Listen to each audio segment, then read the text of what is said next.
Shin splints. What are they? How do you get them? How do you fix them? So firstly, shin splints generally refer to pain at the front of the lower leg.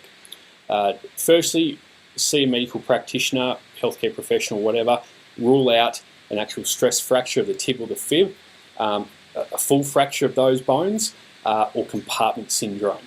One way to kind of easily test if it's just what we refer to as shin splints is dorsiflex your foot, as in pull your toes and that foot back towards the front of your leg. If you get pain in that muscle, the tib anterior, which is on the front and to the outside of the shin, it's probably what we call shin splints. So what do they come from? Specifically, too much load or volume for your skill level. So what this means is you're trying to sprint before you've even learned how to crawl. Let's look at a deadlift, for instance. If you were deadlifting and your back was continually sore, every time you deadlifted, you woke up the next day and your lower back was really sore, would you continue to just do what you've been doing? Would you continue adding load to that? Would you continue adding more reps, more volume to what you're doing with the deadlift? If you're a dickhead, yeah, you would. But to do that is just inviting an injury. It's going to progress from the soreness of your lower back to more than likely an injury of your lower back. So how does that relate to shin splints? Well, most of us will get shin splints from running, ruck marching, or even walking. Sometimes box jumps or double unders to a lesser extent. So what's happening there?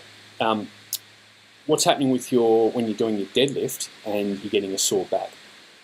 You've either got shitty technique, or you're trying to do too much, as in too much load or too many reps for your technique level or your skill level or where you're at with your athletic ability.